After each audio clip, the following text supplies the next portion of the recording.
All right, ladies and gentlemen, lots to talk about as Vengeance Day is upon us. Brekker defends his NXT Championship of the World against Santos Escobar. Alongside that, we also have a finish to the Dusty Tag Team Classic. The Creed brothers go over MSK in a huge match. And of course, there's lots more to talk about with the interference of Dolph Ziggler. We have a new challenger presenting himself for Brekker, and that is what we're going to be talking about mainly tonight for NXT 2.0 Vengeance Day, baby.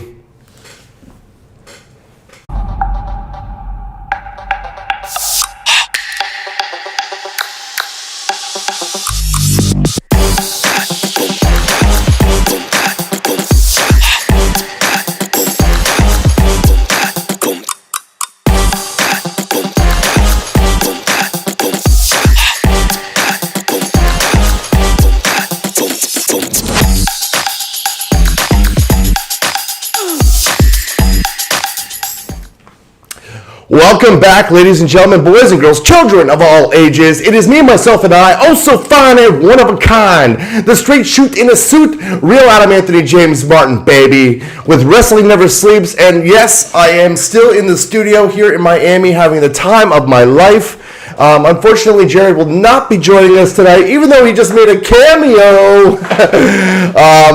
Jared will be taking the night off as I take control of Tuesday nights. It is my show, and I take a lot of pride of it. Now, with that being said, the build-up for Vengeance Day was something else to see. It felt like to me that NXT was on the right direction, the right path of, showing me and the rest of the fans of the world, the WWE universe, that, this rebuild, this new rebrand of NXT 2.0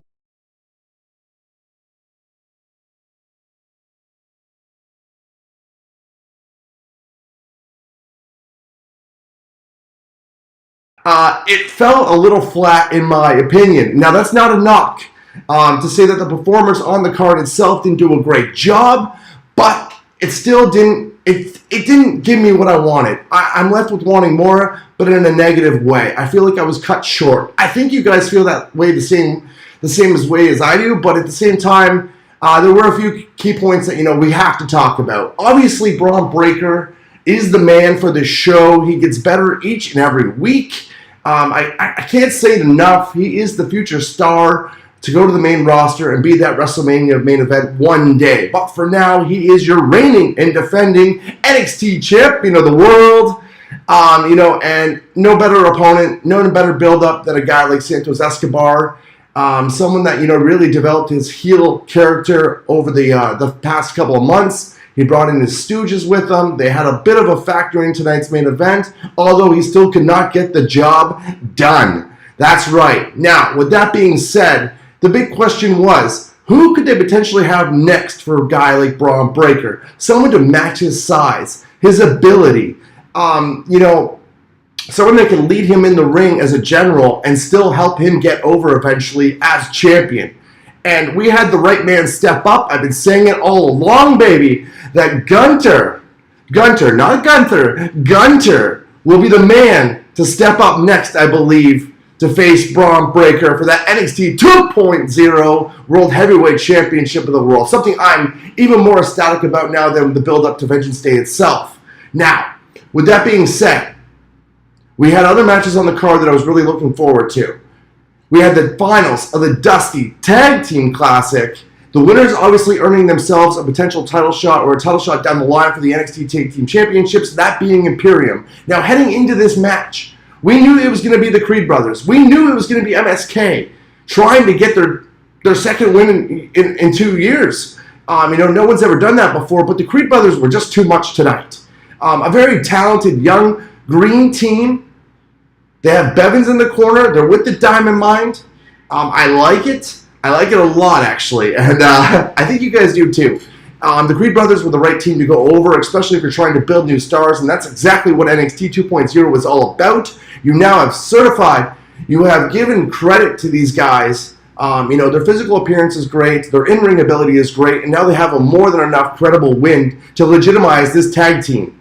They can go on to the main roster eventually down the road. Hopefully not too soon. Don't take that to heart, folks. I don't want them on the main roster yet. I want them to help build this brand, and this is the perfect way of doing it. They went over MSK in a nice, high, impactful match. It was a great pace all around. I kept on asking myself, how can they top each week of the Dusty Tag Team Classic? Because every match seemed like it could have been the finals. But they did indeed do that tonight. Like I said before, the Creed brothers going over, putting on a hell of a performance. They didn't need too much help to do it either. It was an equal battle until the end. Just a little slip up by MSK. Could happen to anyone. But the Creed brothers capitalized, they took advantage of it, and they scored the biggest win in their NXT 2.0 careers. Now again, they're going to be challenging Imperium for the NXT Tag Team Championships of the World. Another match that I highly look forward to. I can't wait for them to announce it officially. But with that being said, it's just something to look forward to with NXT 2.0 continuously growing week by week by week.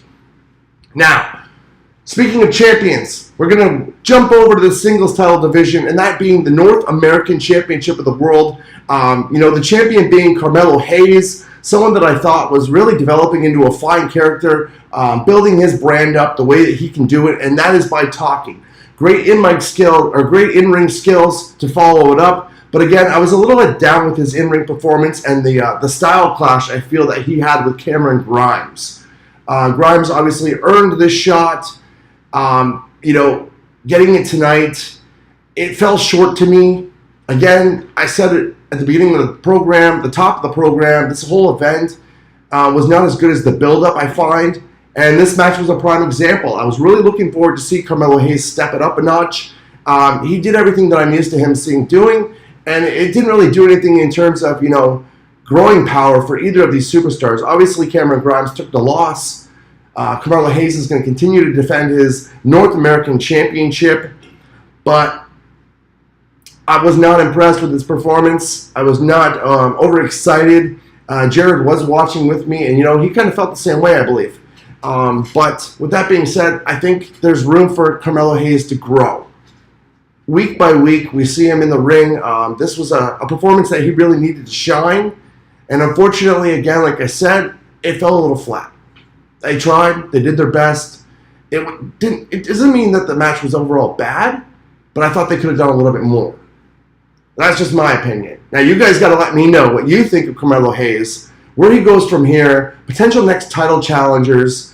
There is talent growing in NXT 2.0. For me personally, though, I don't see anyone next in line to really take that title from him, as much as I would like to see him grow and, potentially challenge for a different title, or even form a tag team with his buddy Trick there, to fill out that NXT 2.0 tag team division. Now, despite all the title matches, they mean a lot. Titles obviously mean a lot. That's your goal, to become a champion in NXT. But for two specific athletes at the top of the program, this was more than titles. This was a feud, a grudge match that elevated itself from a cage match to a weaponized cage match. And that obviously is the one I'm talking about with Tony D'Angelo, a fresh face for NXT. He's part of this 2.0 new wave against a true veteran, a legit in-ring performer in Pete Dunne. It was a match that I had to question myself. Prior to this match, I was fine with the cage match. Obviously, last week it built to a weaponized cage match. It made me think of TNA Lockdown. I wasn't too excited for it because I thought to myself, hey, you know what they're going to do? They're going to brawl. And rightfully so. It's a grudge. But at the same time, with the caliber of the in-ring performance that I expect from Pete Dunne, again, it was something that I felt a little short. They got the weapons at the beginning. They brawled. They put people through tables. I mean, it had meaning. But as the opening match, you really take away from what's further to come along the card. And I found as the card went on, the more my lids got a little bit heavier. So they really used a lot of spots in this opening match. To a certain degree, some of it was justified because, again, the blood feud that was brewed up for this event on Vengeance Day, the match was supposed to, in my opinion, hit a little bit further than it did. Unfortunately, again, it fell a little flat. Again, in-ring performance was great, but again, they used too much gimmicks, in my opinion. I know you're supposed to use weapons, They could have just focused on the crowbar and the cricket paddle because, again, that was the reason behind this whole match in the first place. Tables, trash cans, chairs, everything was used except for the kitchen sink. I didn't see it tied to the cage there, so obviously they couldn't use it. But at the same time, you know what I mean. A little bit more wrestling, in my opinion. I would have been more appreciative of this feud, this match, the climax of it, and the closing of it, of course. Because now, what do these two guys do from here? They got to move on. I'd like to see Tony D grow as a top contender in NXT. Obviously, taking the loss to a stud like Pete Dunne is not necessarily a bad thing. But at the same time, it now questions Tony D'Angelo's credibility as that top star that I want him to be.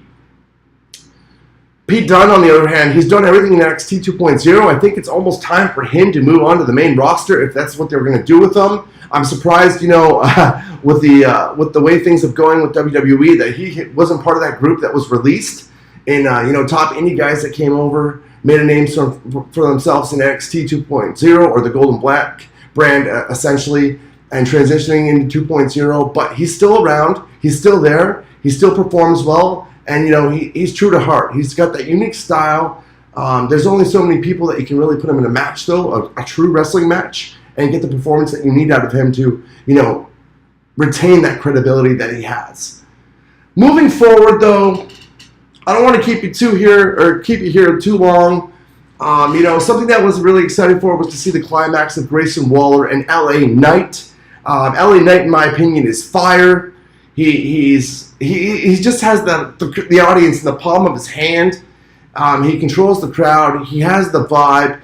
He's got the skills in ring, on the mic. He's just one of those talents that they had to keep around to rebuild this new brand, and he's going to help the new talent get over.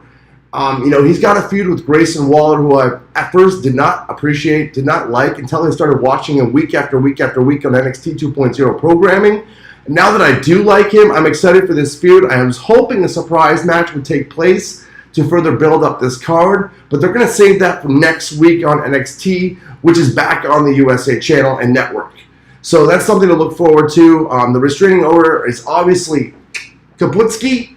It's about time because, again, they were slow burning this to a point where I was almost losing interest, but now that they've reset the fire, they built it up, they added a little fuel to it, and, they have me wanting more next week on NXT 2.0. Again, the overall thought of this card, again, the flatness, I was looking for more. There was obviously the Women's NXT Tag Team Championship match, but in my opinion, that fell really flat. In my opinion, Indy Hartwell should not be taking that pin. Perugia, looks strong. She was the dominating member, almost like the Neidhart of the team, if you're comparing them to the Hart Foundation. But again, they didn't come out to perform. They didn't win the tag team titles from Toxic Attraction. We don't really see anything with Mandy Rose, who is the star of the faction itself. She's the women's champion. Obviously she defended her title last week instead of this week, and I think that match with Kaylee Ray would have really helped out this card. They didn't pull the trigger on it. They did it a little prematurely, in my opinion. You could have built that up a little bit better, and you definitely could have had it mean a lot more than what it did tonight. Obviously, the tag match, again, like I said, fell short. Now we just have to wait for the Dusty Tag Team Classic to finish for the women's division to see who actually gets to face and challenge for those titles next. NXT 2.0, you let me down tonight. I'm still a fan, though. I still think that you have a lot to grow upon, even though it fell flat tonight. Next week is obviously more potentially a bigger card or event than this week. There's a lot of good matches that we look forward to. Since I've started watching this, I said they keep on getting better and better and better. Well, tonight was maybe a back step, not a full step back, but a half a step. And, next week I look forward to them rebounding and reestablishing themselves as a developmental territory with top talent to look forward to in the future. Straight shooting the suit, telling it like it is, week after week, and